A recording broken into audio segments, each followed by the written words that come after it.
समय शोक के लिए हम निकाल लेंगे। पहला यूहन्ना की पत्री 2:17। यूहन्ना 2:17 और इसमें मैं ली हूँ, स्क्रिप्चर में ली हूँ पहला यूहन्ना 2:17 और वचन इस प्रकार है। संसार और उसकी अभिलाषाएं दोनों मिटती जाते हैं, पर जो परमेश्वर की इच्छा पर चलता है वह सर्वदा बना रहेगा। यहाँ पर स्क्रिप्चर हो गया। और जब मैंने इसका ऑब्जर्वेशन किया, अवलोकन किया, तो मैं यहाँ पर इस वचन में पाती हूँ, संसार और उसकी अभिलाषाएं दोनों मिटते जाते हैं। अर्थात रहता तो है उसमें अभिलाषा तो है, लेकिन वो मिटते जाते हैं। अर्थात संसार की सारी चीजें जो है अस्थायी है। अर्थात थोड़े से समय के लिए, जैसे कि पैसा हो गया, घर हो गया, गाड़ी हो गया, वो आज है कल वो नहीं भी रहेगी, नष्ट भी हो जाएगी। इसीलिए प्रभु यीशु ने कहा है, मत्ती 6:19 में हम पढ़ते हैं कि पृथ्वी पर अपने लिए धन इकट्ठा न करो। तो ये जो सारी चीजें हैं अस्थायी है, थोड़े ही समय के लिए है। जैसे और भी हो गया, नौकरी हो गया, लोगों की तारीफ हो गया, मान सम्मान हो गया, ये जो सब चीजें क्या होता है, समय के साथ जो है बदल जाता है। और नीति वचन 27 का 24 में भी इस विषय पर पढ़ते हैं। नीति वचन 27 का 24, क्योंकि संपत्ति सदा नहीं ठहरती, और क्या राज मुकुट पीढ़ी से पीढ़ी तक बना रहता है।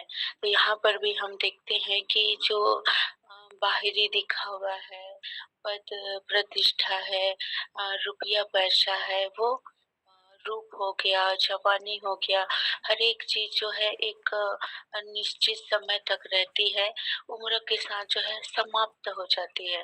संसार की चीजें तो है, वो दिखाई तो देती है, पर वो टिकती नहीं है।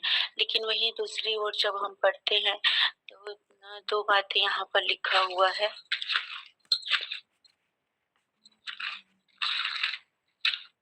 दो बातें हैं यहाँ पर। पहला है कि संसार और उसकी अभिलाषाएं दोनों मिटते जाते हैं। अर्थात जो संसार में जो चीजें दिखाई देती है वो अस्थायी है, वो स्थायी नहीं है, कुछ समय के लिए है। और वहीं दूसरी ओर जो मनुष्य परमेश्वर की इच्छा के अनुसार चलता है वह सर्वदा रहेगा।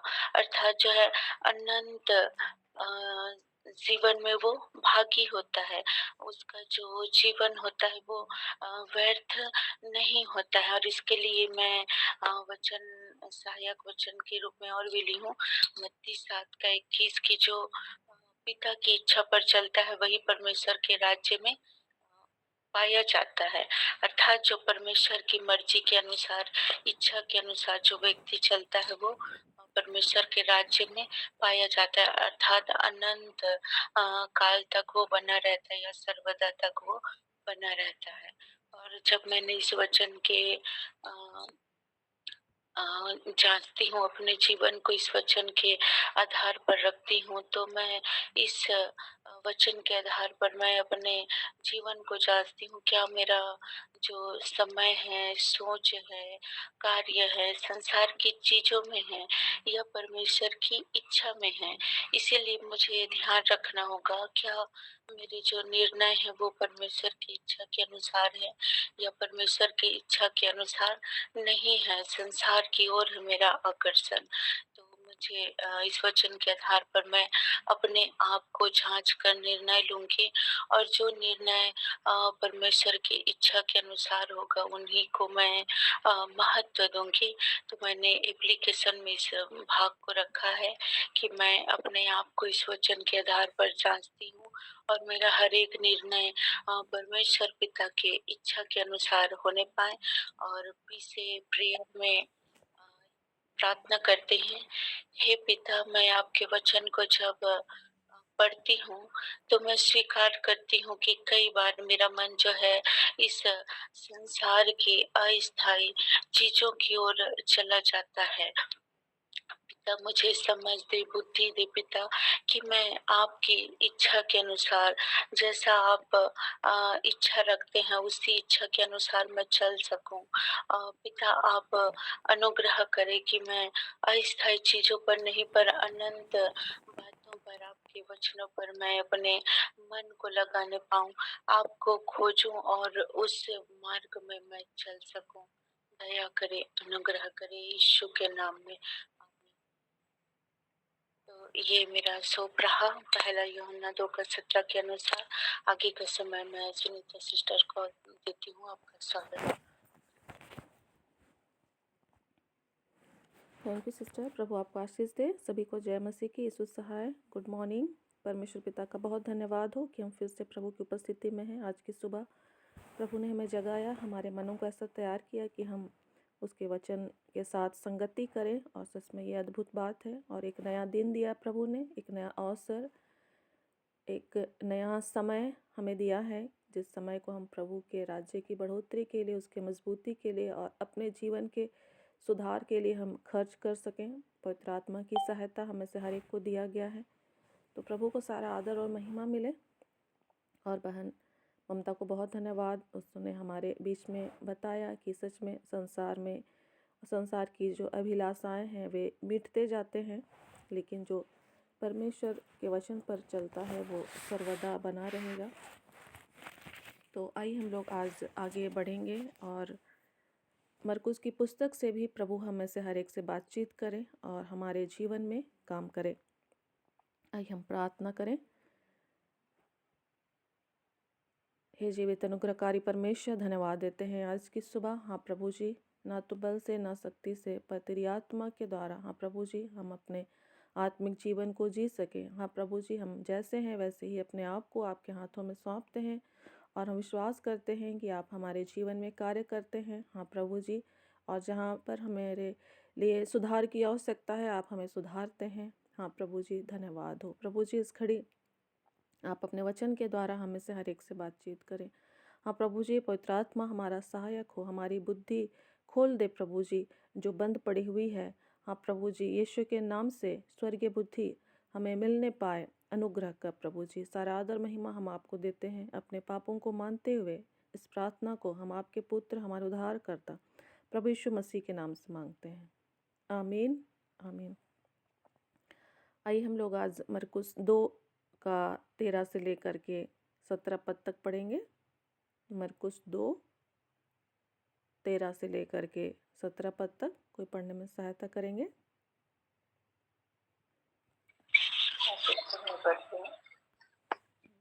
लेविका बुलावा जाना 13 से।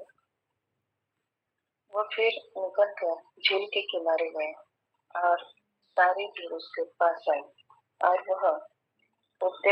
उन्हें उपदेश देने लगा। जाते हुए उसने हलफई के पुत्र लेवी को चुंगी की चौकी पर बैठे देखा और उससे कहा, मेरे पीछे हो ले। और वह उठकर उसके पीछे हो लिया। जब वह उसके घर में भोजन करने बैठा, तब बहुत से चुंगी लेने वाले और पापी यीशु और उसके चेलों के साथ भोजन करने बैठे, क्योंकि वे बहुत से थे और उसके पीछे हो लिए थे। शास्त्रियों और फरीसियों ने ये देखकर कि वह तो पापियों और चुंगी लेने वालों के साथ भोजन कर रहा है, उसके चेलों से कहा, वो तो चुंगी लेने वालों और पापियों के साथ खाता पीता है। यीशु ने यह सुनकर उनसे कहा, भले चंगों की वैद्य की आवश्यकता नहीं, परंतु बीमारों को है। मैं धर्मियों को नहीं, परंतु पापियों को बुलाने आया हूँ। आमीन। आमीन। प्रभु का धन्यवाद हो इस वचन के लिए। सिस्टर को थैंक यू। और यहाँ पर हम देखते हैं कि यीशु मसीह फिर निकल कर झील के किनारे गया और सारी भीड़ उसके पास आई। तो यीशु मसीह कहाँ पर सेवकाई कर रहे हैं? गलील की झील के किनारे, और उसी के अगल बगल कफरनहूम के आराधनालय के नाम को भी हम देखते हैं। और यीशु मसीह की सेवकाई जारी है, और यहाँ पर भी यीशु मसीह की सेवकाई जारी है। और सारी भीड़ उसके पास आई और हम देखते हैं कि जैसे ही उनकी सेवकाई आरंभ हुई तो बहुत सारे लोगों के पास यीशु मसीह का समाचार पहुंच गया। लोग उसके बारे में सुनने लगे और लोग जो हैं उसके पास आने लग गए थे और वह उन्हें उपदेश देने लगा। और इससे पहले हम कल सुन रहे थे कि वो वचन सुना रहा था। तो यीशु मसीह अपने उद्देश्य के साथ काम कर रहे थे और उसका जो फल है वो दिखाई पड़ रहा था। और यहाँ पर भी यीशु मसीह उपदेश देने लगे उन्हें। और पीछे जब हम पढ़ रहे थे तो वहाँ पर लिखा हुआ है, मरकुस ने क्या लिखा है कि वह उन्हें वचन सुना रहा था। और थोड़ा अगर हम पीछे जाते हैं मरकुस पहले अध्याय में, तो वहाँ पर वो कोढ़ी को चंगा किया और उसे याजक के पास जाने को कहा। और उससे पहले जाते हैं तो यीशु मसीह एकांत में प्रार्थना कर रहे थे और बस्तियों में जाकर प्रचार का काम कर रहे थे। आराधनालय में अशुद्ध आत्मा से ग्रसित व्यक्ति को चंगा कर रहे थे। तो अलग अलग स्थानों में, घर के अंदर में और घर के बाहर में जैसा सेवकाई हो सकता है, जैसे वहाँ की आवश्यकता है, उसके अनुसार यीशु मसीह का व्यवहार को हम लोग देख रहे हैं। आराधनालय एक पवित्र स्थान होते हुए भी वहाँ पर एक अशुद्ध आत्मा को छुटकारे की आवश्यकता थी और यीशु मसीह ने उस कार्य को किया। और समाज में एक कोढ़ी को बाहर कर दिया जाता है, उससे बातचीत नहीं किया जाता है जब तक कि वो शुद्ध नहीं हो जाता है। लेकिन वहाँ पर यीशु मसीह ने उसके जीवन की आवश्यकता के अनुसार उससे व्यवहार किया और उसे शुद्ध किया। उसी तरह से जब वो शमौन पतरस के घर में गया था तो उसकी सास बीमार थी, तो उसको उसने चंगा किया। और कफरनहूम के उस घर में लकवे के रोगी को उसने चंगा किया और साथ ही साथ वो क्या कर रहा था, वहाँ पर वचन सुना रहा था। और यहाँ हम देख रहे हैं गलील के झील के किनारे वो सारी भीड़ उसके पास आई है और वो क्या कर रहा है, उपदेश दे रहा है। तो जब हम इस तरह सभी बातों को क्रमानुसार पढ़ रहे हैं तो हम क्या देखते हैं कि यीशु मसीह अलग अलग तरीके से लोगों के बीच में क्या कर रहे हैं, कार्य कर रहे हैं। तो इससे हम अपने जीवन में भी लागू कर सकते हैं कि क्योंकि यीशु मसीह हमारे जीवन में है, आपके जीवन में है ना। इसको हम लोग को याद रखना है क्योंकि हमने यीशु मसीह पर क्या किया है, विश्वास किया है। प्रकाशित वाक्य 3:20 के आधार पर मैं आप सभी को ये बात के लिए निश्चित करना चाहती हूँ कि यीशु आपके हृदय के अंदर है। तो वो यीशु मसीह ही आपके जीवन के द्वारा एक कार्य को इस पृथ्वी के अंदर कार्य करना चाहते हैं, है ना। मत्ती 3:20 के अनुसार बाइबल क्या बताती है, यीशु मसीह हमारे दिल के द्वार के बाहर खटखटाते हैं। यदि कोई उसके शब्द को सुनकर अपने हृदय के द्वार को खोलते हैं तो वो हृदय के अंदर आते हैं और उसके साथ संगति करते हैं और वो हमेशा ही रहते हैं, है ना। वो बाहर कभी नहीं निकलते हैं क्योंकि उन्होंने कहा है, मैं न कभी तुझे छोड़ूंगा और न कभी तुझे त्यागूंगा। तो जब उन्होंने कहा है कि मैं न कभी तुझे छोड़ूंगा और न कभी त्यागूंगा और वो हमारे हृदय के अंदर हैं, तो उसका एक उद्देश्य है कि वो हमारे जीवन से होकर उन कार्यों को जो वो इस पृथ्वी पे होकर किया करते थे शारीरिक रूप में, जो उन्होंने दिखाया, तो उन्हीं कार्यों को वो हमारे जीवन से होकर के करना चाहते हैं। तो हमको विश्वास रखना है ना, कि यीशु मसीह मेरे हृदय के अंदर हैं और वो कार्य करना चाहते हैं और अलग अलग तरह से कार्य करना चाहते हैं क्योंकि लोगों की आवश्यकताएं अलग अलग हैं, स्थान भी अलग अलग हैं। तो हो सकता है कि इस पृथ्वी पर रहते हुए हम लोग देखते होंगे कि यहाँ तो ऐसे होना चाहिए, वैसे होना चाहिए, या तो हम एक खास पैटर्न को लेके चलते हैं कि हम इस अनुसार से ही कार्य करेंगे, या तो फिर कई बार हम रटी रटाई बातों को लेकर चलते हैं, है ना, और मसीही जीवन जीना चाहते हैं। लेकिन यहाँ पर यीशु मसीह के जीवन को हम देख रहे हैं कि कहीं पर वो वचन सुना रहा है, कहीं वो उपदेश दे रहा है ना, कहीं पर वो छुटकारा दे रहा है, चंगाई दे रहा है, कहीं बीमार आदमी को चंगा कर रहा है। और यहाँ पर जब हम आगे बढ़ते हैं तो वो हल्फाई के पुत्र लेवी को चुंगी की चौकी पर बैठे देखा और उससे कहा, मेरे पीछे हो ले। तो कहीं पर वो लोगों को अपने पीछे आने के लिए बुला रहा है। इससे पहले भी हम देखें कि उसने अंद्रियास और शमौन को बुलाया, उसने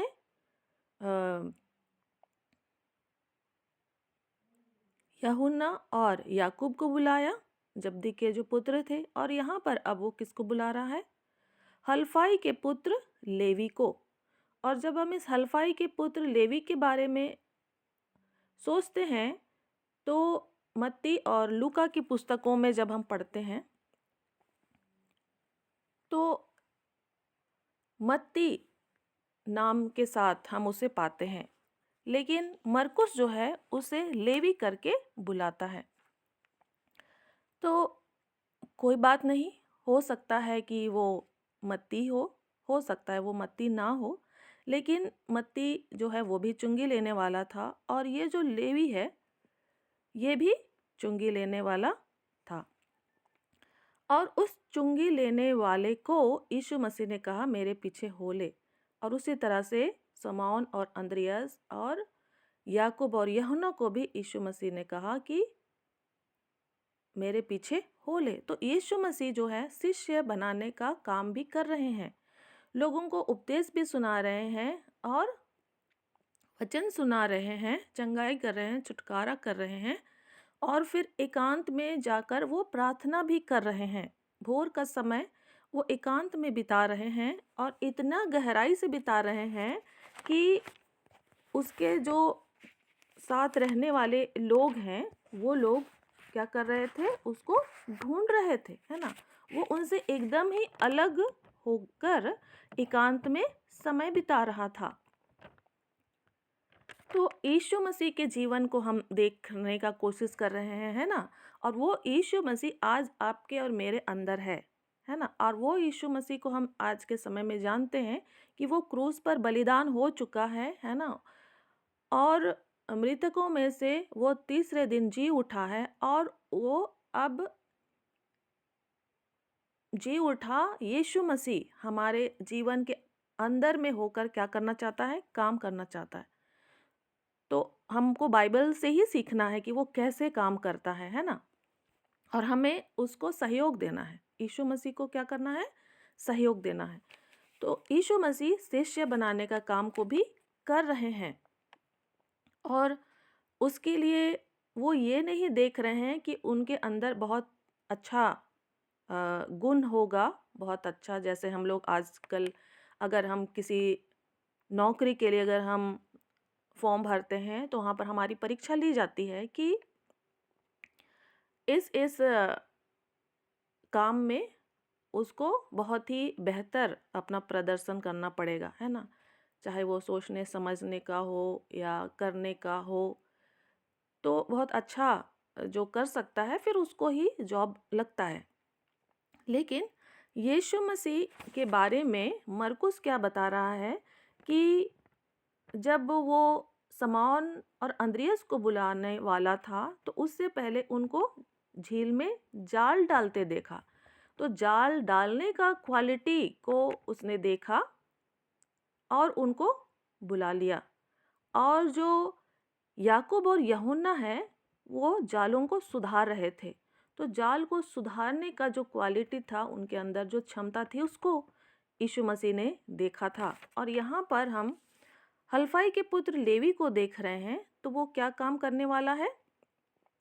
वो चुंगी लेने वाला है, या फिर देखते हैं वो चुंगी की चौकी पर बैठा हुआ है।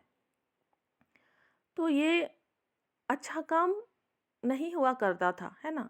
लोग ऐसे लोगों को उस समय बहुत ही बुरी दृष्टि से देखा करते थे, लेकिन यीशु मसीह को उससे कोई फर्क नहीं पड़ता है और वो उसे भी कहता है कि मेरे पीछे हो ले। और वह लेवी भी उसके पीछे हो लिया। तो हम लोग भी जब इस संसार में जीवन व्यतीत करते हैं तो हमारे अंदर से भी आवाज़ आती है ना? तो हमको उस आवाज़ को, यीशु मसीह की आवाज़ को क्या करना है? सुनना है, पवित्र आत्मा की आवाज़ को सुनना है। और केवल उसे बुलाते नहीं हैं, वरन उसके घर भी चले जाते हैं यीशु मसीह, है ना? केवल बाहर-बाहर से नहीं बुलाते हैं, लेकिन उसके घर भी चले जाते हैं और घर जाकर उसके साथ भोजन भी करते हैं। और हमको लगता है कि ये सब तो नॉर्मल ही बात तो है, किसी के घर जाना और उसके घर में बैठकर भोजन करना। लेकिन हम उस समय के विषय में जब जानने का कोशिश करते हैं, जबकि रोमी शासन के अधीन में यहूदी समाज रहता था, तो रोमी शासन के अधीन जो यहूदी समाज है वो एक अधीनता का, गुलामी का जीवन वहाँ पर जी रहा था।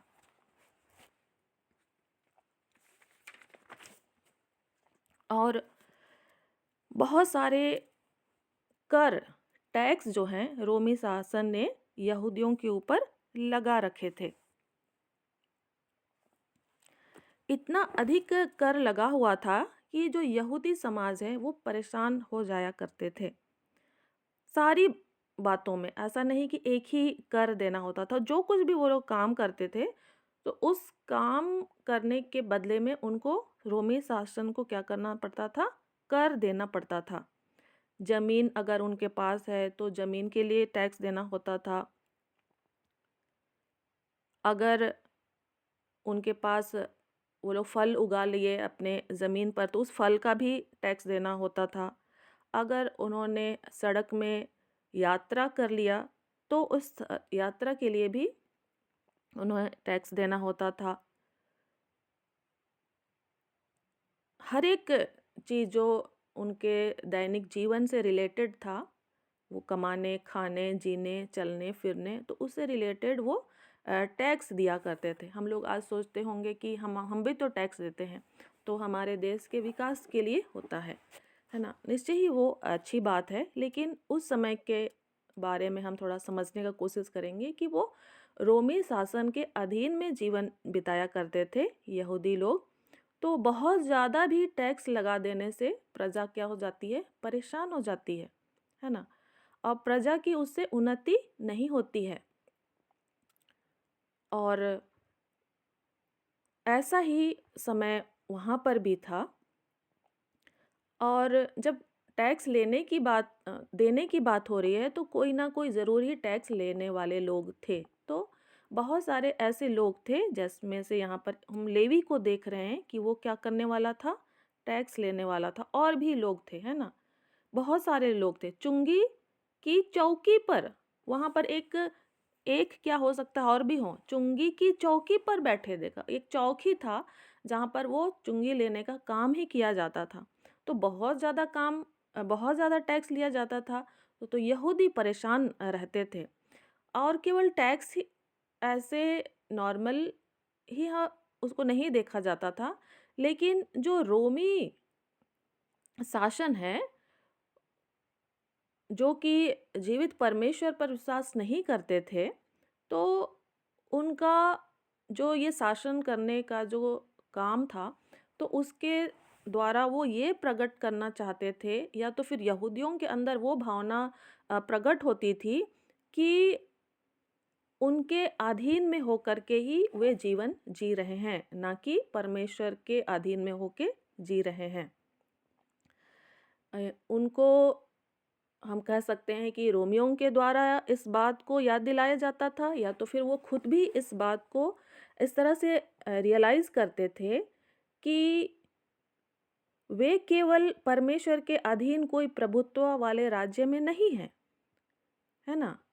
लेकिन वो रोमी शासन के प्रभुत्व वाले राज्य में हैं, जहाँ पर उनको उनके अनुसार चलना है। तो कहीं न कहीं उनके विश्वास के साथ भी वे क्या होते थे? यहूदी समाज अपने अनुभव को जी रहे थे वैसे समय में। तो वो उस काम को करने के लिए जो लोग ठहराए गए थे, वे चुंगी लेने वाले, उनको समाज अच्छी दृष्टि से नहीं देखता था, क्योंकि कोई बड़े मुश्किल से ही धान उपजाया रहेगा और कोई ले लेगा उसका अधिकांश भाग, तो निश्चय ही उस उपजाने वाले को बहुत ही दुख होगा और दुख के साथ साथ वो कैसे आगे अपना पूरा जीवन यापन करेगा, है ना? तो वैसे समय में उन चुंगी लेने वालों को कोई भी अच्छी निगाहों से नहीं देखता था। तो इस तरह से समाज का एक ढर्रा वहाँ पर बन गया था और ऐसे समय में यीशु मसीह ने उस चुंगी लेने वाले से कहा कि मेरे पीछे हो ले, है ना? तो यीशु मसीह अक्सर समाज की वैसी उन कुरीतियों के विरुद्ध में या उसका सामना करते हुए वो ऐसा कदम उठाते थे जिसके द्वारा वो अपने उस परमेश्वर के स्वभाव को और योजना को वो क्या कर सकें, आगे बढ़ा सकें, उसको पूरा कर सकें। और उसी आधार पर उसी उद्देश्य को जो हम लोग नीचे में भी पढ़ रहे हैं कि मैं धर्मियों को नहीं परंतु पापियों को बुलाने आया हूँ। तो उस उद्देश्य को पूरा करने के लिए, है ना, उसमें आगे बढ़ने के लिए उन्होंने हलफाई के पुत्र लेवी को, चुंगी लेने वाले को क्या किया, बुलाया और उसके साथ भोजन करने भी बैठे। क्यों भोजन करने बैठे? क्योंकि लोग उनके घरों में भी जाना नहीं पसंद करते थे और वहाँ पर यीशु मसीह उनके घर जाकर भोजन किया और केवल हलफाई के पुत्र के साथ नहीं, और भी चुंगी लेने वाले और पापी उसके साथ आकर बैठ के भोजन करने लगे, बातचीत करने लगे, है ना? तो यहाँ पर दूसरा जो एक समुदाय है ना, शास्त्रियों और फरीसियों का समुदाय है, वे लोग क्या बोल रहे हैं कि ये तो पापियों और चुंगी लेने वालों के साथ क्या कर रहा है, भोजन कर रहा है। और इस बात को उन्होंने चेलों से भी कहा और यहाँ पर हम चेलों को देख रहे हैं कि वो लोग अभी उतने परिपक्व नहीं हुए हैं कि वो कुछ जवाब दें, लेकिन वे क्या हैं, शांत हैं, है ना? लेकिन जो जवाब है वो यीशु मसीह उनको देते हैं। तो हम आज इस पृथ्वी पर जीवन बिताते हैं, तो हमने कई बार इस पैराग्राफ को पढ़ा होगा, है ना? और कई तरह से प्रभु ने बातचीत किया होगा हमारे जीवन से। तो आज मैं इस बात को रखना चाहती हूँ कि यीशु मसीह आपके हृदय के अंदर हैं और वो आपके द्वारा इस पृथ्वी पर काम करना चाहते हैं, आपके परिवार के अंदर, है ना, आपके कलीसिया के अंदर, साथ ही साथ आपके समाज, राज्य और देश के अंदर। तो आप उसको किस तरह से कार्य करना देंगे आने वाले समय में, है ना? ये हमारे लिए एक चुनौती है जिसको आगे पवित्र आत्मा हमारे जीवन में पूरा करना चाहते हैं, तो हम उसमें उनका सहयोग करेंगे, है ना? और इसके लिए हमें परिपक्व होना होगा। कई बार हो सकता है कि हमें पापियों के बीच में, चुंगी लेने वालों के बीच में या ऐसे लोगों के बीच में काम करना होगा जो जिनका व्यवहार बहुत ही बुरा है या ठीक नहीं है।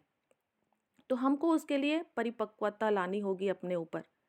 यीशु मसीह एकांत में समय बिताकर परमेश्वर के साथ अपने संबंध को ठीक किया करते थे और अपने अंदर वो सारी बातों को उत्पन्न होने देते थे, आत्मा की फलों को, है ना? और उस बुद्धि और ज्ञान और उस समझ को कि किनके साथ हमको कैसे व्यवहार करना है। तो हम सभी को भी वो परिपक्वता अपने अंदर लानी होगी और यदि हम बिना परिपक्वता लाए हुए ही हम चाहेंगे कि हम आगे बढ़ें सेवकाई में, क्योंकि यीशु मसीह मेरे अंदर हैं और वो कार्य करना चाहते हैं, तो ये अच्छी बात है, हम आगे बढ़ते हैं तो, लेकिन हमको उसके लिए परिपक्व होना होगा, क्योंकि हमारा विरोधी शैतान हमें तुरंत ही क्या करना चाहता है, हमारी टांग खींचना चाहता है ना? और हम खुद में भी क्या होते हैं, कई बार निर्बल होते हैं, हम अपनी इच्छाओं में, आँखों की अभिलाषाओं में, शरीर की अभिलाषाओं में। तो हो सकता है कि हम उनके लिए बेहतरी के लिए हम काम करने जा रहे हैं, है ना, पापियों के बीच में, लेकिन हम हो सकता है खुद ही शैतान हमें क्या कर देगा, उलझा देगा, फंसा देगा, है ना। तो इसके लिए हमको पूरी तरह से परमेश्वर के साथ अपने संबंध में मजबूत होना होगा, अपने स्वभाव में मजबूत होना होगा। हमारे अंदर भी कई सारे पुराने मनुष्यता होते हैं, है ना, जिसको हमको दफन करना है और यीशु मसीह के स्वभाव में लगातार आगे बढ़ना है। ठीक है, और इस काम को हमें करना है सावधानी के साथ, और हमेशा ही यीशु मसीह को प्रथम स्थान में रखना है अपने जीवन में। अपने जीवन के सिंहासन पर हमको यीशु मसीह को रखना है लगातार, ताकि ये जो कार्य है प्रभु करना चाहते हैं वो बढ़ता रहे। ये नहीं कि कुछ समय के बाद फिर हम उलझन में पड़ जाएं, है ना, शैतान हमारे टांगों को खींच ले और हम क्या हो जाएं, रुक जाएं। तो प्रभु हमारी सहायता करे। और आगे हम देखते हैं 18 पद से हम आगे देखेंगे। यूहन्ना के चेले और फरीसी उपवास करते थे, अतः उन्होंने आकर उससे यह कहा, यूहन्ना के चेले और फरीसियों के चेले क्यों उपवास रखते हैं, परंतु तेरे चेले उपवास नहीं रखते। यीशु ने उनसे कहा, जब तक दूल्हा बारातियों के साथ रहता है क्या वे उपवास कर सकते हैं? अतः जब तक दूल्हा उनके साथ है तब तक वे उपवास नहीं कर सकते, परंतु वे दिन आएंगे जब दूल्हा उनसे अलग किया जाएगा, उस समय वे उपवास करेंगे। कोरे कपड़े का पैबंद पुराने वस्त्र पर कोई नहीं लगाता, नहीं तो वह पैबंद उसमें से कुछ खींच लेगा, अर्थात नया पुराने से, और वह पहले से अधिक फट जाएगा।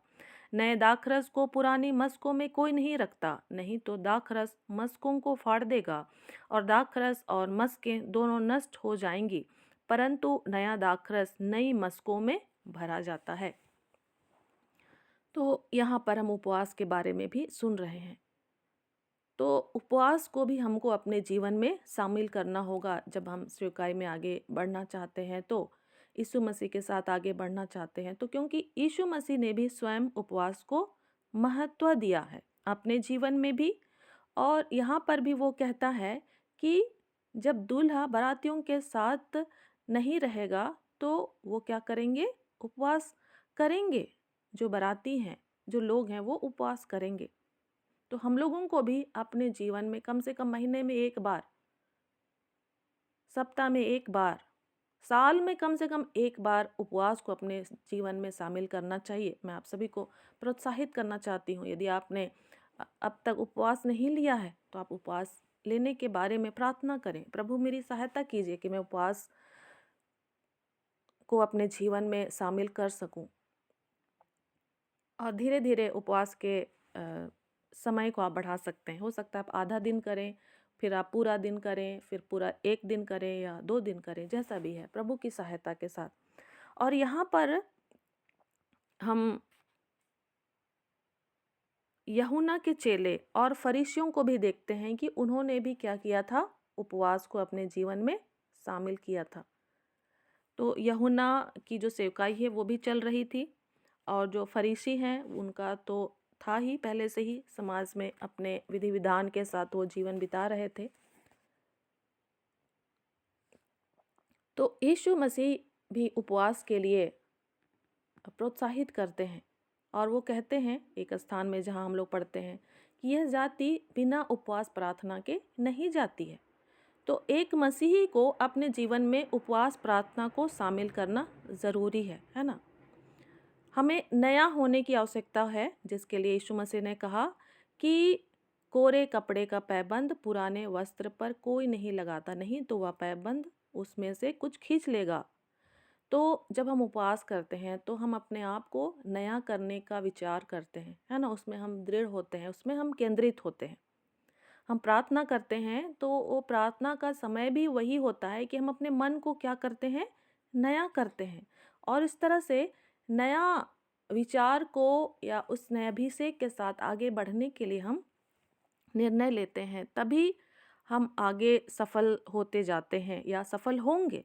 अगर हम ऐसा नहीं करते हैं, उन पुरानी ही बातों को लेकर चलते हैं, तो एक उदाहरण के साथ यीशु मसीह उन्हें बताना चाह रहे हैं कि वो ठीक नहीं रहता है ना। वो क्या हो जाता है, फट जाता है।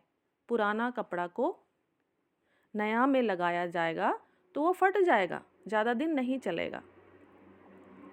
और उसी तरह से हम लोग मस्कों के बारे में भी पिछले समय सुने थे। तो नया दाखरस को हमको नई मस्कों में ही भरना है। तो हर दिन हम जब सुबह उठते हैं, प्रभु मेरे मन को आप नया कीजिए, मेरे स्वभाव को आप नया कीजिए, ये हमारी प्रार्थना होनी चाहिए। हम प्रतिदिन नया बनने के लिए प्रभु से हम प्रार्थना करें, है ना। और प्रतिदिन हम नया कुछ सीखने के लिए बाइबल को खोलें।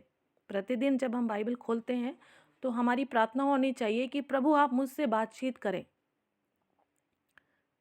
और बहुत सारे हम पुराने बातों को सोचते हैं या हमारे दिल दिमाग पर रहती हैं, अच्छी बात है, उसको भी हम दोहराव करके प्रभु को धन्यवाद दे सकते हैं। लेकिन फिर भी हम अपने आप को खाली रखेंगे, है ना, और प्रभु की ओर ताकेंगे और प्रभु से कहेंगे कि प्रभु आप मुझसे बातचीत करें, है ना। और उस नई बात को हम खोजेंगे और सीखना चाहेंगे। उस प्रभु की आवाज़ को जिसमें हमेशा नयापन रहता है, वो हमारे पास पहुंचना चाहिए। और हमारे पास जो हृदय है वो भी नया होना चाहिए, है ना। पहले से यदि हमारे पास बहुत सारा चीज़ भरा पड़ा है और फिर हम उसमें कुछ नया डालना चाहेंगे तो वो नहीं डलेगा, है ना। जैसे एक अलमारी है तो उसमें बहुत सारे कपड़े रखे हुए हैं, है ना, और हम चाहेंगे कि हम और कपड़े ला करके, नए कपड़े ला करके हम उसके अंदर डालें तो वो नहीं अटेगा। उसके लिए हमको क्या करना पड़ेगा, पहले उस अलमारी को खोलना पड़ेगा और जो भी पहले के सामान है, जो ज़रूरत है तो हम उसको रखेंगे, नहीं ज़रूरत है तो हम हटा देंगे और वहाँ पर हम एक जगह बनाएंगे ताकि नए जो कपड़े हम ला रहे हैं तो उसको हम वहाँ पर रख सकें, है ना। तो वो तो एक अलमारी की बात हुई, उसके माध्यम से मैं यहाँ पर बताना चाह रही हूँ। यीशु मसीह हमें कहना चाह रहे हैं कि के साथ को नया ही को जोड़ना है, पुराने के साथ नहीं। मंस कि हमारा हृदय को नया होते जाना है। हम नई बातों को एक्सेप्ट करने के लिए, सीखने के लिए हमेशा क्या रहें, तैयार रहें।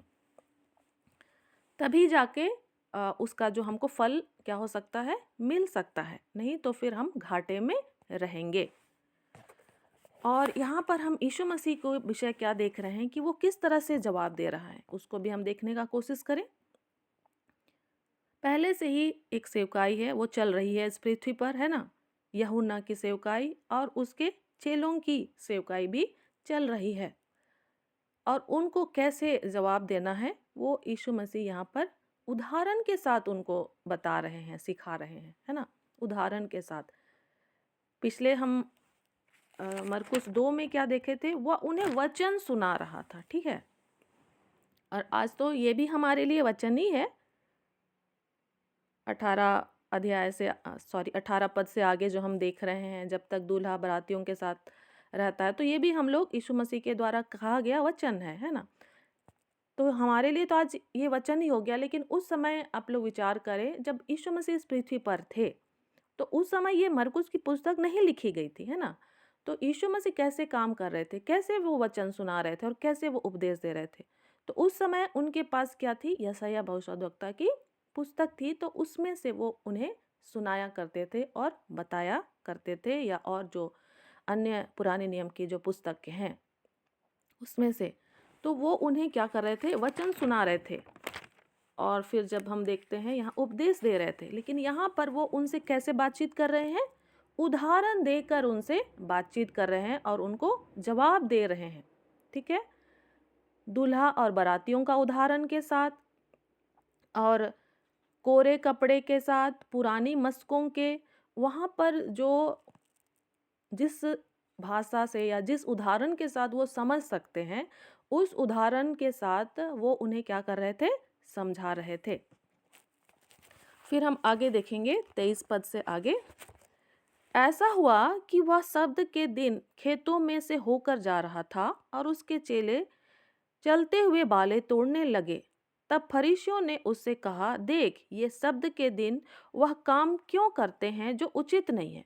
उसने उनसे कहा, क्या तुमने यह कभी नहीं पढ़ा कि जब दाऊद को आवश्यकता हुई कि और जब वह और उसके साथी भूखे थे, तब उसने क्या किया था, उसने कैसे अबियातार महायाजक के समय परमेश्वर के भवन में जाकर भेंट की रोटियां खाई, जिसका खाना याजकों को छोड़ और किसी को भी उचित नहीं, और अपने साथियों को भी दी। तब उसने उनसे कहा, शब्द का दिन मनुष्य के लिए बनाया गया है, ना कि मनुष्य शब्द के दिन के लिए।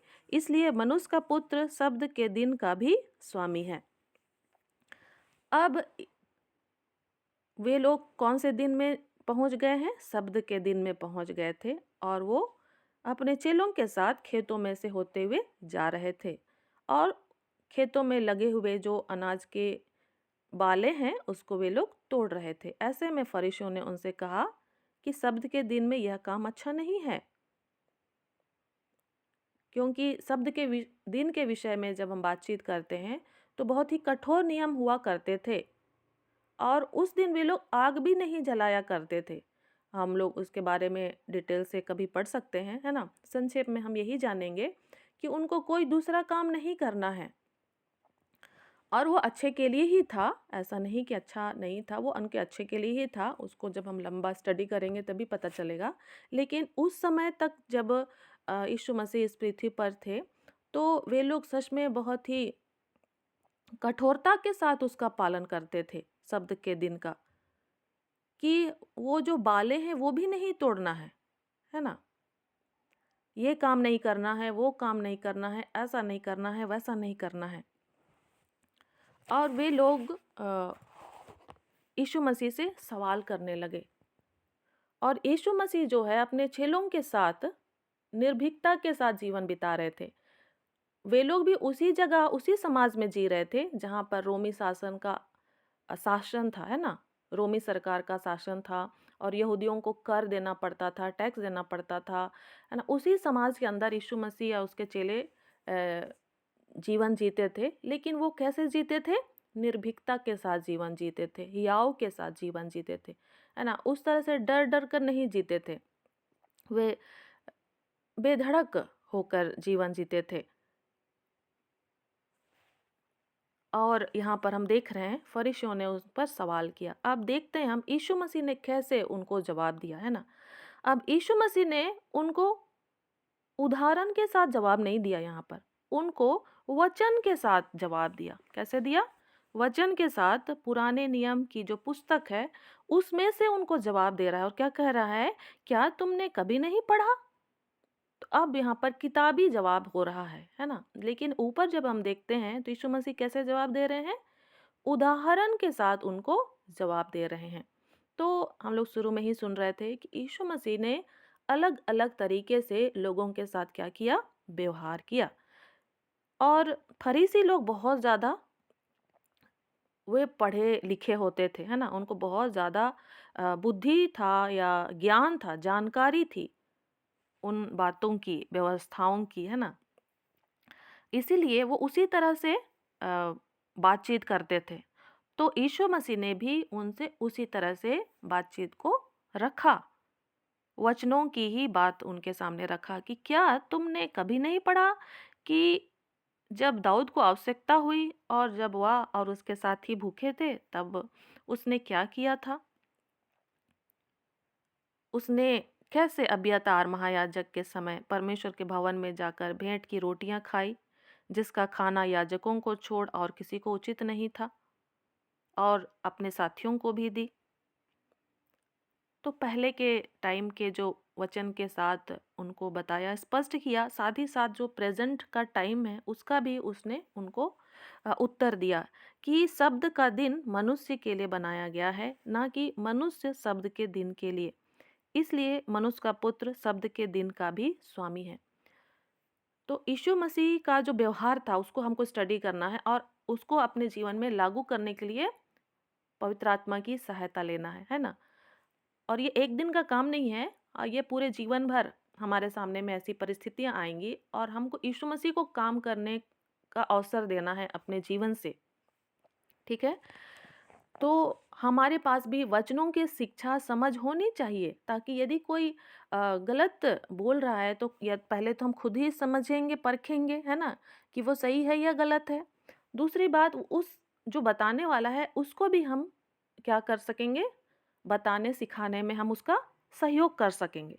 तो हमको भी बाइबल को अच्छी तरह से क्या करना है, समझना है। और यदि हम खुद नहीं समझ रहे हैं तो पहले तो हम तो खुद ही गड्ढे में चले जाएंगे, है ना, क्योंकि कोई हमको आके बताएगा इधर उधर की बातें और फिर हम उलझ जाएंगे और हम खुद गड्ढे में गिर सकते हैं। और फिर एक हमारा विरोधी शैतान है, वो भी हमको वचन को तोड़ मरोड़ के बताता रहता है, हमको गड्ढे में गिराता रहता है। और साथ ही साथ हम दूसरों को भी गड्ढे में से बाहर नहीं निकाल पाएंगे, है ना। तो वचनों को हमको सीखना है, समझना है, और इसके लिए समय लगता है। और यीशु मसीह ने भी समय लगाया और उसने सीखा, समझा, और जहाँ जिसको जैसी आवश्यकता थी उनके लिए उसने वचन के साथ उनसे बातचीत किया। और साथ ही साथ प्रेजेंट टाइम के बारे में भी उनको बताया कि आज के दिन में शब्द के दिन का क्या महत्व है। और वो बता रहा है कि मनुष्य का पुत्र शब्द के दिन का भी क्या है, स्वामी है। और साथ ही साथ वो खुद का भी इंट्रोड्यूस करा रहा है, खुद का भी परिचय दे रहा है कि मैं मनुष्य का पुत्र शब्द के दिन का भी प्रभु हूँ। या फिर एक मनुष्य जो है वो बढ़कर है, जो नियम कानून बनाए जाते हैं तो उससे बढ़कर जो इंसानियत है वो होता है। ये नहीं कि वो जो नियम कानून है वो होते हैं, है ना। और हालांकि वहाँ पर वो लोग शब्द के दिन के विषय में स्टडी नहीं कर रहे थे, है ना, उतना उनके पास वहाँ वैसा समय नहीं था। हो सकता है हम कह सकते हैं कि वो पूरा शब्द के दिन के बारे में स्टडी करें, जैसे अभी हम लोग बाइबल स्टडी कर रहे हैं। वहाँ पर वो चलते फिरते कहाँ पर बातचीत कर रहे थे, खेतों में बातचीत कर रहे थे। तो वहाँ पर जैसे आवश्यकता थी तो वैसे यीशु मसीह ने उनको उत्तर दिया। और हमारे पास ये अवसर है कि हम शब्द के दिन को अच्छे पर्पस के साथ, अच्छे उद्देश्य को खोजते हुए हम लोग पढ़ सकते हैं, और निश्चय ही उसमें परमेश्वर की बहुत गहरी और भेद भरी बातों को हम लोग सीखेंगे, है ना। तो यहाँ पर हम यीशु मसीह के व्यवहार को सीख रहे हैं, देख रहे हैं, और अपने जीवन में उसको कार्य करने देने के लिए हम लोग क्या होना चाह रहे हैं, सहमत होना चाह रहे हैं। क्योंकि यीशु मसीह ने क्या किया है, हमारे शरीर को खरीद लिया है ना।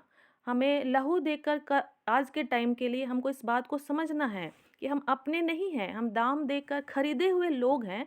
तो हमको यीशु मसीह की इच्छा को पूरा करने के लिए इस पृथ्वी में जीवन जीना है। तो हम उसको कैसे पूरा करेंगे, इसके लिए हम लोग सीख रहे हैं। और हमें महान आदेश दिया गया है, महान आज्ञा दिया गया है, उसको हम कैसे पूरा करेंगे उसके लिए हम सहायता ले रहे हैं बाइबल को जब हम पढ़ रहे हैं, है ना।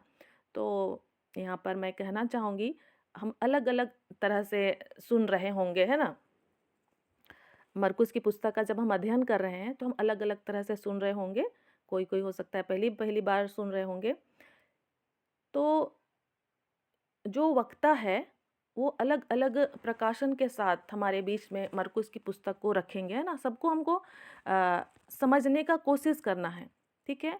तो जो सुनने वाले हैं वो हो सकता है किसी को छुटकारे की आवश्यकता है तो मैसेज जो है उस तरह से ही उसे प्रेरित करेगा, है ना, वचन, और उस तरह से ही जो वक्ता है वो बताएंगे।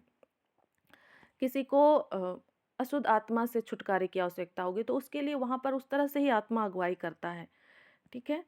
और हो सकता है कहीं पर चेलों को तैयार करने की बातचीत होगी, ठीक है। तो जिसके पास जैसे आत्मा अगुवाई करता है तो उस तरह से ही आपके सामने बात को रखा जाता है, ठीक है। तो सभी को ही हमको समझने का कोशिश करना है, ठीक है। हमको यहाँ पर तुलना भी नहीं करना है कि अरे उसने तो ऐसे बताया था, अरे इसने तो ऐसा बताया था, है ना। तो हमको समझना है, ठीक है। यीशु मसीह ने भी अलग अलग तरह के लोगों के साथ अलग अलग तरह से व्यवहार किया। तो हम लोग को के जीवन में भी, ठीक है, हम लोग जब एक साथ यहाँ इकट्ठे होते हैं तो सबके जीवन की आवश्यकता अलग अलग होती है ना। कोई बहुत होता है कि सुनने वाला है जो बड़ा निराशा में है यहाँ पर, है ना। हो सकता है कि कोई चेला बनना चाह रहा है ना। कोई हो सक रहा है कि बाइबल को सीखना समझना चाह रहा है ना। तो हर एक की आवश्यकता को पूरा करने के लिए पवित्र आत्मा सक्षम है, इस बात को भी हम विश्वास के साथ ग्रहण करें, है ना। जिसकी जैसी भी आवश्यकता है पवित्र आत्मा सबको वो चीज़ को अवेलेबल करा देता है ना। अगर किसी को छुटकारे की आवश्यकता है तो छुटकारा दे देता है, किसी को बाइबल सीखना है तो वो बाइबल सीखने में वो सहायता करता है ना। तो प्रभु का आत्मा आपसे बातचीत करता है तो आपको उसको ध्यान से सुनना है और उसको शैतान को चुराने नहीं देना है, उसमें जड़ पकड़ते जाना है, ठीक है? उसमें जड़ पकड़ते जाना है। तो हो सकता है कि हम एक यहाँ पर भीड़ के जैसे होंगे, कोई बात नहीं, फिर भी प्रभु परमेश्वर की दृष्टि हमारे ऊपर है, आपके ऊपर है, और आपको उस भीड़ से अलग हटकर एक चेले के रूप में आगे ले जाना चाहते हैं, है ना? और अगर आप एक चेले के रूप में समर्पित जीवन जी रहे हैं, तो हो सकता है प्रभु आपको उसमें और भी अधिक गहराई में ले जाना चाहते हैं, और भी अच्छे सुधारना चाहते हैं कि आप बहुतों के लिए आशीष का कारण बने, है ना? अगर हम बाइबल पढ़ना हमको अच्छा नहीं लगता है, तो प्रभु हमें सिखाएंगे कि हमको वो अच्छा लगने लगे, ठीक है? तो इस तरह से हम लोग आगे बढ़ रहे हैं मरकुस की पुस्तक के साथ, और कल हम लोग बातचीत करेंगे जो भी हमको समझ में नहीं आता है, चाहे समझ में आता है तो हम लोग कल इसके विषय में बातचीत करेंगे। और फिर परसों हम लोग का जो बातचीत करने का आधार होगा कि हम लोग अपने जीवन से कैसे काम कर पा रहे हैं या नहीं कर पा रहे हैं, है ना? हम एक दूसरे से सीखेंगे, और निश्चय ही हमको पवित्र आत्मा पर क्या होना है? निर्भर होना है। पवित्र आत्मा पर निर्भर होना है। हमको महान आदेश दिया गया है, महान आज्ञा दिया है, तो उसके आधार पर हम कैसे जीवन जी पा रहे हैं या नहीं जी पा रहे हैं, उसको हम लोग परसों बातचीत करेंगे, ठीक है? कल हम लोग किस विषय पर बातचीत करेंगे? मरकुस पहला अध्याय और दूसरा अध्याय में आपको जो समझ में नहीं आ रहा है, आप उसको पूछ सकते हैं, बोल सकते हैं। आप पर्सनली भी क्वेश्चन दे सकते हैं कि ये क्यों लिखा हुआ है, कैसे लिखा हुआ है ना? अ, ताकि हम लोग उस विषय को और समझ सकें, ठीक है? और जब आपके तरफ से ही उस बात को रखा जाता है, तो वो और भी अच्छा होता है उस विषय को समझने के लिए। क्योंकि जो वक्ता हैं, वो तो अपना ओर से अपनी आत्मा की अगुवाई के साथ, आत्मा की सहायता के साथ, जैसा प्रभु उन्हें चलाता है, कोशिश करते हैं कि आपके सामने इन बातों को रखा जाए, ठीक है?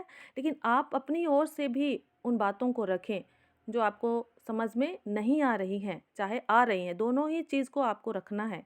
क्योंकि इसको भी मैं बताना चाहूँगी कि यीशु मसीह भीड़ के साथ बातचीत करते थे, उसके बाद यीशु मसीह अपने चेलों के साथ बातचीत करते थे, है ना?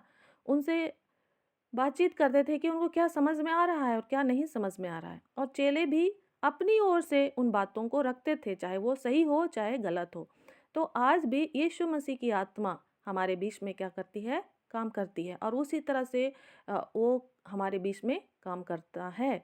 तो हमको उसमें आगे बढ़ना है, ठीक है? तो बहुत सारी बातों को हमने किया थोड़े समय में। प्रभु हमारी सहायता करे इसमें जड़ पकड़ने में। हम लोग अपनी आँखों को बंद करें इस समय। हम उस समय के लिए धन्यवाद दें जब हमारा नया जन्म हुआ था, जब हमने अपने दिल के द्वार को खोला था, है ना? प्रकाशित वाक्य 3:20 के आधार पर उस समय के लिए प्रभु को धन्यवाद दें जब प्रभु ने हमारे जीवन में प्रवेश किया था, और वो हमारे हृदय के अंदर है।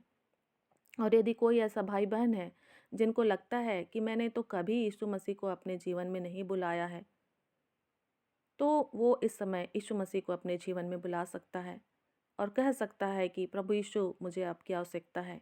मैं अपने हृदय के द्वार को खोलकर आपको अपने जीवन का स्वामी बनाना चाहता हूँ। मेरे पापों को क्षमा करने के लिए मैं आपको धन्यवाद देता हूँ। आप मेरे जीवन के सिंहासन पर विराजमान रहें, और जैसा आप मेरे जीवन को चलाना चाहते हैं, आप मेरे जीवन को चलाएं। प्रभु यीशु मसीह, मैं आपका धन्यवाद करता हूँ, और इस पर आप सभी विश्वास रखें। जो आपने प्रार्थना किया है उस पर आप विश्वास बनाए रखें, उसे किसी को चुराना ना दें। और आइए हम अपने जीवन को प्रभु के हाथों में सौंपें। हम जैसे भी थे, निश्चय ही आने वाले समय में प्रभु हमारे जीवन के द्वारा कार्य करना चाहता है। एकांत के समय में हमें और भी अधिक मजबूत करना चाहता है और हमसे बातचीत करना चाहता है।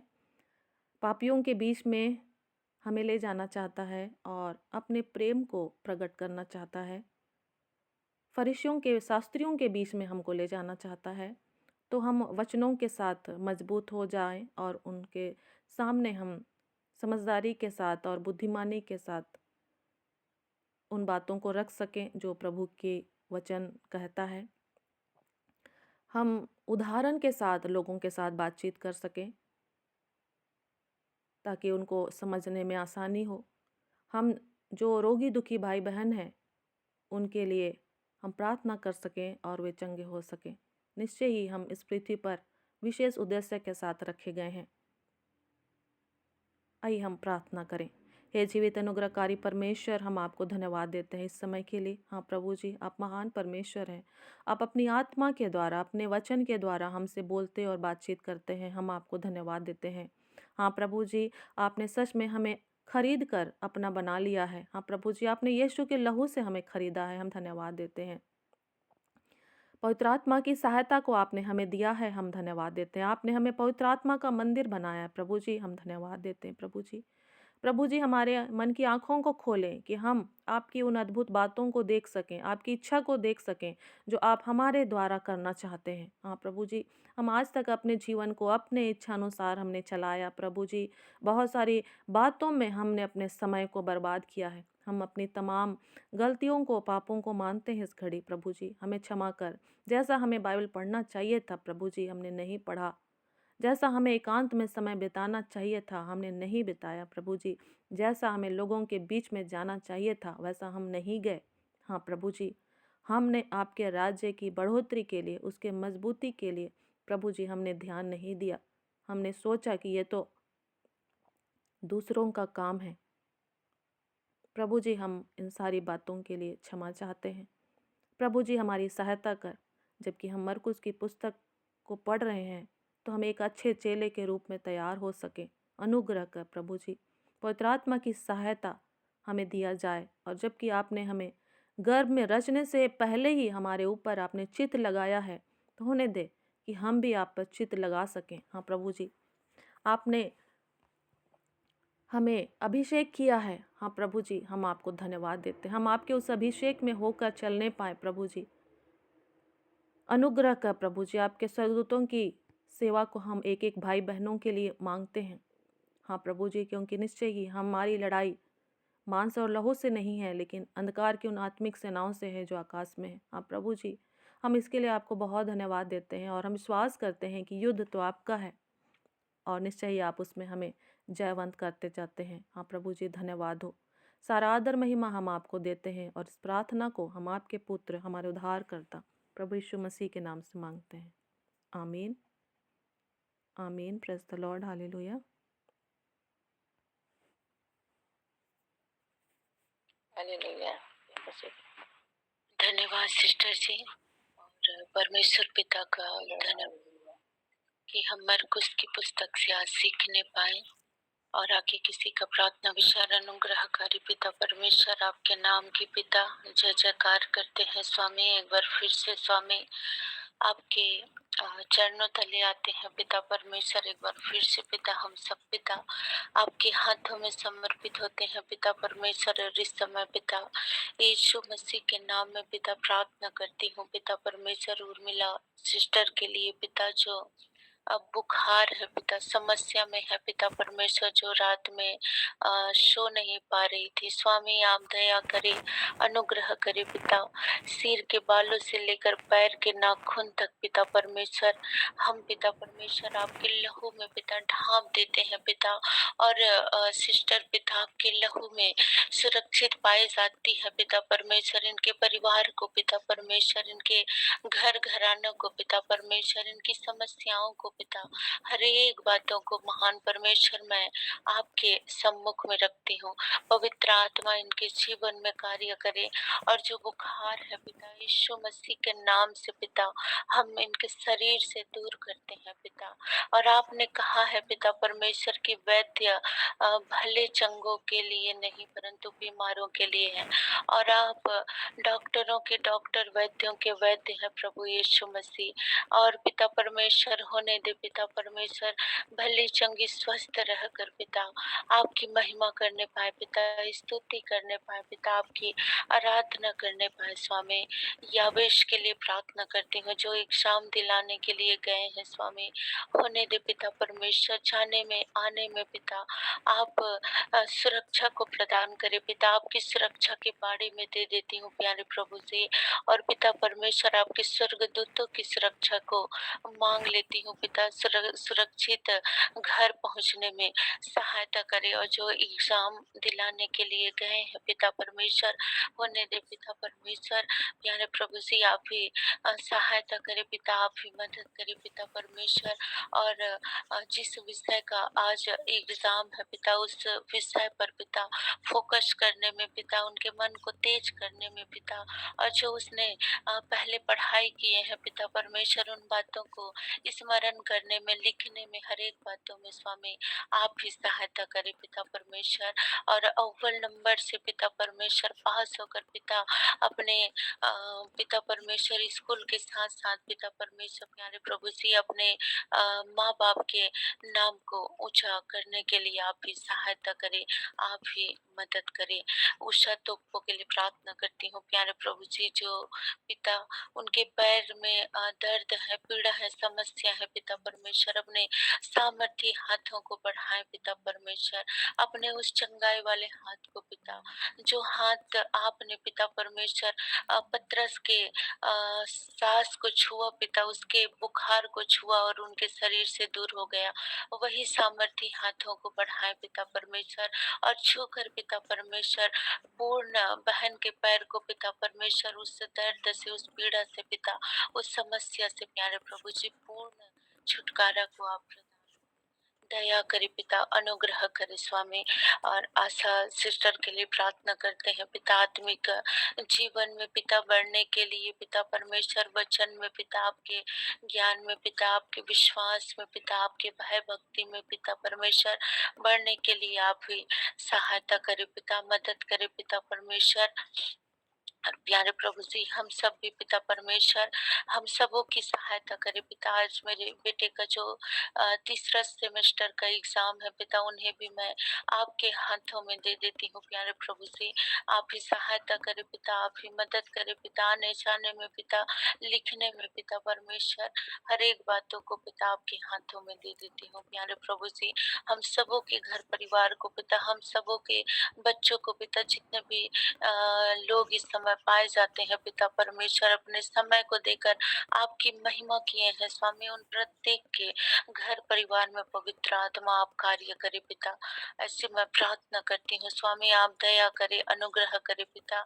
और आज जो हमने पिता परमेश्वर सीखा है पिता, आज के जीवित वचनों के लिए धन्यवाद करती हूँ पिता परमेश्वर, की हमें मरकुश की पुस्तक से पिता परमेश्वर सिखाया पिता परमेश्वर, की आपका प्रेम पिता परमेश्वर किसी भेदभाव को नहीं करता है पिता। जिस प्रकार से वो चुंगी लेने वाला पिता परमेश्वर लेवी को पिता परमेश्वर आपने बुलाया पिता परमेश्वर, और आप अपने स्वभाव को यहाँ पर प्रकट करते हैं स्वामी, कि आप मनुष्य के अतीत को देखकर नहीं पिता, परंतु उनके हृदय को देखकर आप बुलाते हैं पिता परमेश्वर। आज्ञाकारिता को देखते हैं आप, हृदय को जांचते हैं, परखते हैं पिता। आप हर एक के मन हृदय को जानते हैं पिता परमेश्वर। और उस चुंगी लेने वाले लेवी को आपने बुलाया, उसी प्रकार पिता हम भी पिता परमेश्वर पाप गुनाह में बैठे हुए थे पिता परमेश्वर, लेवी के समान थे पिता परमेश्वर। आपने बुलाया हमें पिता परमेश्वर। और प्यारे प्रभु जी, जिस प्रकार आपने लेवी को पिता एक नया पहचान को दिया, नया जीवन को दिया पिता, और वो सब कुछ छोड़कर पिता आपके पीछे हो लिए। हम भी पिता परमेश्वर, हम उसी दशा में न रहे पिता परमेश्वर प्यारे प्रभु जी, लेकिन जो आप हमें नया सिखाना चाहते हैं, नया बताना चाहते हैं पिता, आपके मार्ग में चलने वाले बने पिता परमेश्वर। वचन को जैसा आप हमें सिखाना चाहते हैं, बताना चाहते हैं पिता, जो बीज आप हमारे अंदर डालना चाहते हैं अपनी बेटी के द्वारा पिता, उन बातों को हम समझ कर पिता अपने हृदय में ग्रहण कर पिता परमेश्वर, आपके बुलाहट के अनुसार हम कार्य कर सके पिता। अनुग्रह करे पिता, दया करे पिता परमेश्वर। हर एक समस्याओं में, हर एक विपरीत परिस्थितियों को पिता हम साइड में रख कर पिता, किनारे में रख कर पिता आपके पीछे होले पिता, और आपके राज्य के विस्तार के लिए, प्रचार के लिए, फैलाव के लिए पिता हम सब कार्य कर सके पिता परमेश्वर। आपकी अनुग्रह काफी है पिता परमेश्वर, आप ही अनुग्रह करें, आप ही सहायता करें, आप ही हमारे कदमों को पिता परमेश्वर सही मार्ग में चलाएं, सही दिशा में चलाएं। जिस मार्ग में हमें चलना है पिता परमेश्वर, उसी मार्ग में हमारी अगुवाई करें। हम प्रत्येक को पिता परमेश्वर अपने ईश्वरीय ज्ञान बुद्धि से परिपूर्ण करें पिता, ताकि हम अपनी बुद्धि नहीं परंतु आप जो हमें बुद्धि देते हैं, जो आप हमें सिखाते हैं, आपकी ईश्वरीय बुद्धि के अनुसार हम अपने जीवन को जी सके पिता, और इस संसार की अभिलाषाओं से पिता परमेश्वर हम दूर रह सके पिता, जो मिट जाते हैं पिता, जो कुछ समय के लिए होते हैं। हमें आंखों की अभिलाषा से, शरीर की अभिलाषा से, जीविका की घमंड से पिता, हम प्रत्येक को बचाए पिता। इस संसार की ओर हमारे ध्यान को जाने से बचाए पिता, और हमारा ध्यान पिता आपके वचन की ओर होने पाए पिता, उस अनंत जीवन की ओर होने पाए पिता, ताकि हम आपकी मर्जी को, आपकी इच्छा को पूरी कर पिता परमेश्वर अनंत जीवन में हम पाए जाए पिता। आप अनुग्रह करें, आप सहायता करें। सारी बातों के लिए धन्यवाद करती हूँ पिता। सुनीता सिस्टर के लिए धन्यवाद करती हूँ पिता, कि उनके द्वारा सुना हुआ वचन पिता हम सबों के लिए बड़ी आशीष का कारण रहा, बड़ी आत्मिक उन्नति का कारण रहा पिता। हम आपके संतान के लिए धन्यवाद करते हैं, और भी पिता परमेश्वर उसे उस अभिषेक की आत्मा में और भी बढ़ाए पिता परमेश्वर, ताकि और भी वो अनेक लोगों के लिए पिता बड़ी आशीष का कारण ठहरे पिता, और भी अनेक लोगों को पिता आपके राज्य में पिता वो लाने वाले हो सके। आप ही अनुग्रह करें, आप ही दया करें, और इस विनती प्रार्थना को प्रभु यीशु मसीह के नाम में मांगती हूँ। आमीन, आमीन, आमीन। आइए हम प्रभु की प्रार्थना करेंगे। हे हमारे पिता, आप जो स्वर्ग में है, आपका नाम पवित्र माना जाए, आपका राज्य आए, आपकी इच्छा जैसे स्वर्ग में पूरी होती है वैसे ही पृथ्वी पर पूरी हो। हमारे दिन भर की रोटी आज हमें दे, जिस प्रकार से हमने अपने अपराधियों को क्षमा किया वैसे ही आप भी हमारे अपराधों को पिता क्षमा करें। हमें परीक्षा में न ला, परंतु हर एक बुराई से बचा, क्योंकि राज्य, पराक्रम और महिमा सदा आप ही के हैं। आमीन, आमीन। आगे आशीष वचन के लिए सुनीता सिस्टर में आपका स्वागत करती हूँ। आइए हम लोग आशीष वचन को एक साथ बोलेंगे। पिता परमेश्वर का प्रेम, प्रभु यीशु मसीह का अनुग्रह और पवित्र आत्मा की सहभागिता हम सबों के साथ सर्वदा बनी रहे। आमीन, आमीन, आमीन। Praise the Lord, hallelujah. जय मसीह की। यीशु सहाय। Good morning.